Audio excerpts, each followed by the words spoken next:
2024년 국제 중국어 특별 집회 메시지 1번에 왔습니다.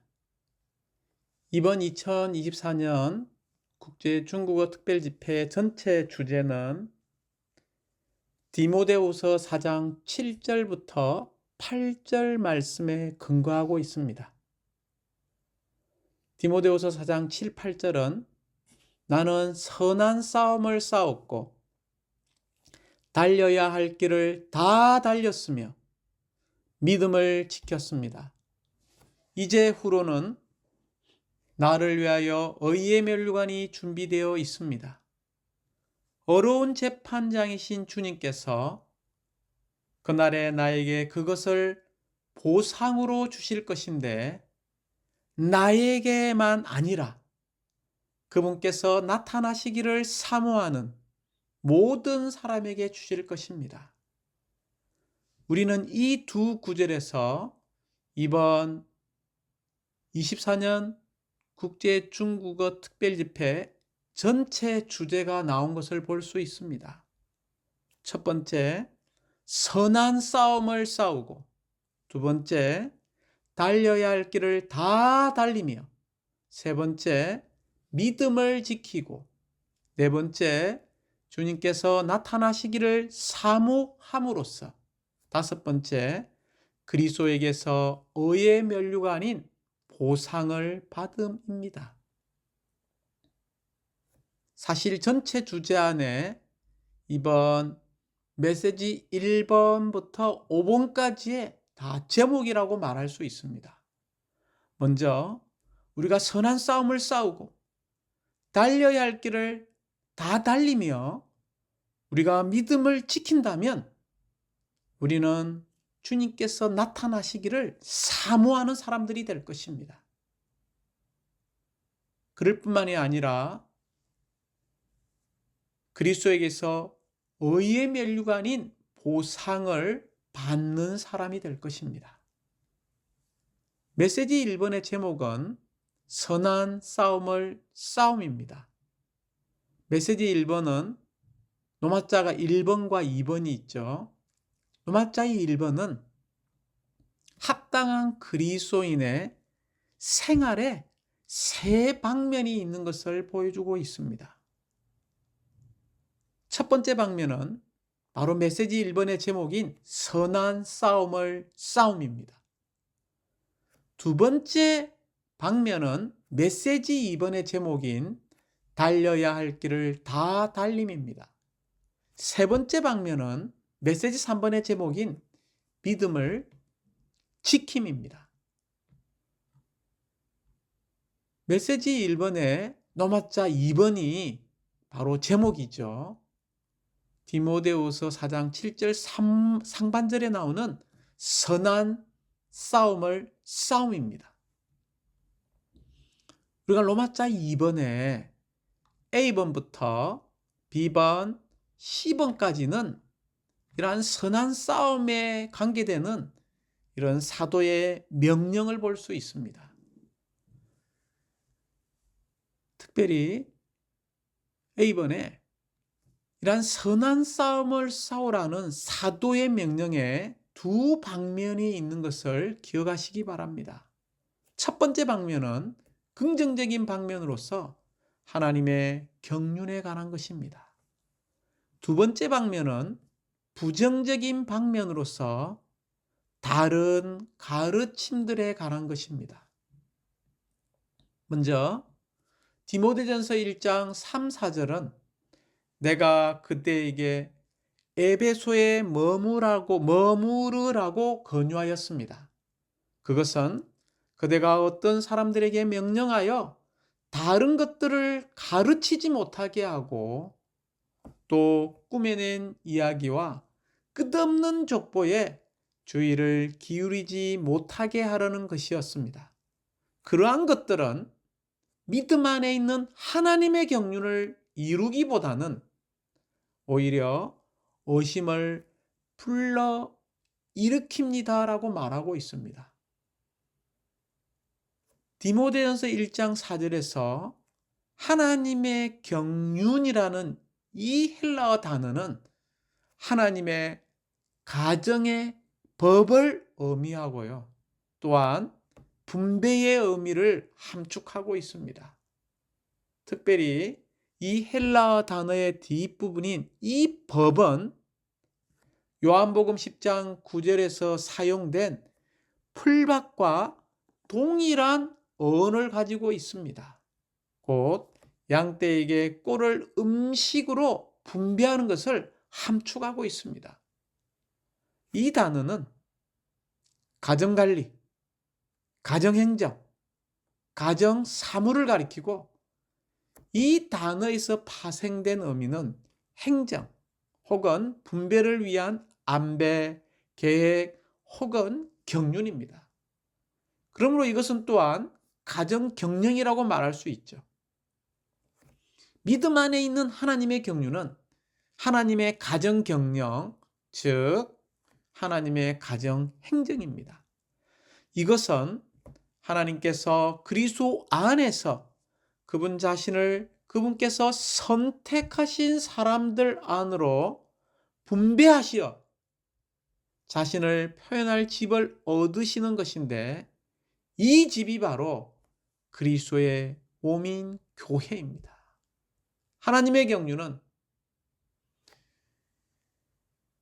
그분 자신을 믿는 이들 안으로 분배하시어 자신을 단체적으로 표현하는 집, 바로 그리스도의 몸인 교회를 얻는 것입니다. 그러므로 우리는 하나님의 경륜 외에 다른 가르침들을 거절할 필요가 있습니다. 사도행전 2장 42절은 그들은 사도들의 가르침과 교통 안에 꾸준히 머물며 떡을 떼는 것과 기도하는 것을 꾸준히 계속하였다라고 말하고 있습니다. 역대로 교회의 하락과 타락은 하나의 근원을 가지고 있습니다. 그 근원은 바로 사도들의 사역에서 벗어난, 빗나간 다른 가르침들이었습니다. 사도행전 2장 42절에서 우리는 믿는 이들이 교회 생활의 시작에 있어서 사도들의 가르침 안에 계속 꾸준히 이 교통 안에 머무른 것을 볼 수 있는데 이 가르침은 유일한 영어로 정관사 더죠. 바로 그 사역입니다. 성경에는 비록 많은 것에 관한 가르침이 포함되어 있지만 사도들의 사역의 초점은 육체되시고 십자가에 못 박히시고 부활하시고 승천하시고 영광스럽게 되신 그리스도께서 우리의 구원자와 생명과 모든 것이 되시어 우리가 그분의 몸인 교회가 되는 것입니다. 그러므로 사도들이 가르치고 전파한 것은 아주 단순합니다. 오직 그리스도와 교회였습니다. 동일하게 오늘날 교회가 하락하고 있는 이 마지막 시대에 우리가 전파하고 가르쳐야 하는 것의 초점은 바로 그리스도와 교회여야 합니다. 그리스도와 교회에 관한 하나님의 경륜을 가르치고 전파하는 것이 곧 선한 싸움을 싸우는 것입니다. 이러한 사도들의 명령을 받아들이는 것입니다. 디모데전서 1장 18절에서 바울은 디모데에게 선한 싸움을 싸우라고 명령했죠. 디모데전서 6장 12절에서는 믿음을 위하여 선한 싸움을 싸우라고 여전히 명령한 것을 볼 수 있습니다. 특별히 의견을 달리하는 이들의 다른 가르침에 맞서 싸워야 한다는 거죠. 곧 우리는 하나님의 신약 경륜에 따른 완전한 복음의 내용들, 곧 그리스도와 그리스도의 몸인 교회를 위해서 우리는 선한 싸움을 싸울 필요가 있습니다. 이 선한 싸움을 싸우는 것에는 은혜와 영원한 생명의 복음에 관한 사도의 사역, 이 사역을 위해서 우리가 싸우는 것입니다. 우리가 선한 싸움을 싸울 때 로마자 2번의 D번은 수단이 있다는 거죠. 선한 싸움을 위한 수단은 무엇일까요? 바로 영원한 생명을 붙잡음으로써 선한 싸움을 싸워야 한다는 것입니다. 디모데전서 6장 12절에서 믿음을 위하여 선한 싸움을 싸우십시오. 영원한 생명을 붙잡으십시오. 그대는 이 영원한 생명 안으로 부름받았으며 또한 많은 증인들 앞에서 아름다운 고백을 하였습니다 라고 말하고 있습니다. 그리스도를 믿는 이들인 우리는 특별히 영원한 생명 안으로 부름받았습니다. 이 생명은 곧 신성한 생명은 누구입니까? 바로 과정을 거치시고 완결되신 삼일 하나님 자신입니다. 우리는 이미 이 영원한 생명 안으로 부름받았으므로 이제 우리는 이 생명을 붙잡고 이 생명을 살고 이 생명에 따라 처신해야 합니다. 이 생명은 신성한 생명이요, 피조되지 않은, 창조되지 않은 하나님의 생명입니다. 그러므로 우리는 다시 한번 우리 사람의 생명을 신뢰하지 말고 이 신성한 생명을 붙잡아야 합니다. 원수의 강교함은 바로 믿는 이들이 이 영원한 생명으로부터 떨어져 나가는 것이고 계속 분리되게 하는 것입니다. 우리 안에 이 영원한 생명을 붙잡는 것이 없다면 사실상 우리는 아무것도 아닙니다. 사랑하는 자매님들, 디모데전서, 디모데후서, 디도서에서 계속해서 반복하여 강조하는 것이 있는데 그것이 바로 영원한 생명입니다. 왜 이 디모데전, 후서, 디도서 이 세 서신서에서 영원한 생명을 반복하여 강조할까요? 우리가 선한 싸움을 싸우기 위해서는 유일한 하나의 수단이 있는데 그것은 바로 영원한 생명을 붙잡아야만 선한 싸움을 우리가 싸울 수 있기 때문입니다. 디모데전서의 주제가 뭔가요? 바로 교회에 대한 하나님의 경륜이지 않습니까? 교회에 대한 하나님의 경륜을 수행하기 위해서 우리는 영원한 생명을 붙잡아야 합니다.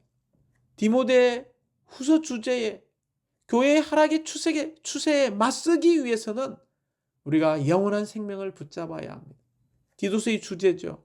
교회 안에서 좋은 질서를 유지하기 위해서 우리는 영원한 생명을 붙잡아야 합니다.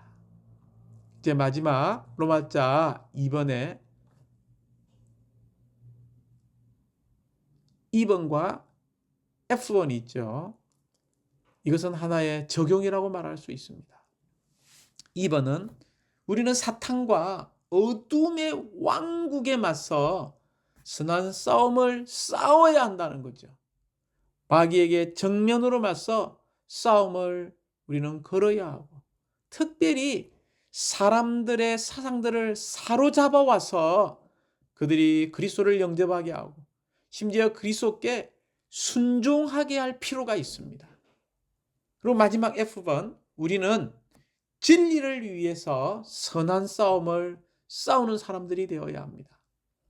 디모데전서 3장 15절은 혹시 내가 늦어지게 되더라도 그대가 하나님의 집에서 어떻게 처신해야 하는지를 알도록 하려는 것입니다. 이 집은 살아계신 하나님의 교회요, 진리의 기둥과 기반입니다 라고 말하고 있습니다. 진리는 무엇입니까? 진리는 삼일 하나님이고 하나님의 말씀입니다. 특별히 우리는 진리에 대해서 절대 절대적인 사람이 되어야 하고 진리의 절대성을 지키는 사람들이 되어야 합니다. 곧 하나님의 진리를 존중해야 하고 이러한 진리의 길을 취하는 사람이 되어야 합니다. 심지어 이러한 진리, 실제가 우리의 존재 안으로 조성되도록 할 필요가 있습니다. 특별히 우리는 현재의 진리와 가장 높은 진리와 주관적인 진리들에 대해서 절대적인 사람이 되어야 하죠. 사랑하는 자매님들, 진리는 진리입니다. 우리의 현재 상태보다 더 높은 것들을 가르치고 전파하기를 배워야 합니다. 이럴 때 우리는 교회 안에 있는 지체들로서, 심지어 교회로서 진리를 위해 싸우고 분명하게 이 진리를 밝히는 책임을 지는 그런 교회 안에 있는 지체들이 될 것입니다. 결론적으로 우리가 선한 싸움을 싸우기 원한다면 우리가 강하게 붙들어야 하는 것, 바로 하나님의 경륜의 가르침, 그리스도와 교회, 이것 외에 다른 가르침들을 우리는 교회 안에 들어오지 않도록 우리가 이러한 가르침들을 거절할 필요가 있습니다. 특별히 선한 싸움을 싸우기 위해서, 믿음을 위하여 선한 싸움을 싸우기 위해서 우리가 반드시 붙잡아야 할 생명이 있는데 그것은 바로 영원한 생명이라는 거죠. 결코 우리는 우리의 타고난 생명을 신뢰하지 말고 이 신성한 생명을 붙잡는 것, 곧 이 신성한 생명을 우리가 주관적으로 살아냄으로써 믿음을 위해서 우리가 선한 싸움을 싸울 필요가 있다는 것입니다. 그럴 때 사탄과 어둠의 왕국에 맞서서 우리는 선한 싸움을 싸우게 될 것이고, 심지어 진리의 절대성을 지킴으로써 진리를 위해서 선한 싸움을 싸우는 사람들이 될 것입니다. 주님을 찬양합니다.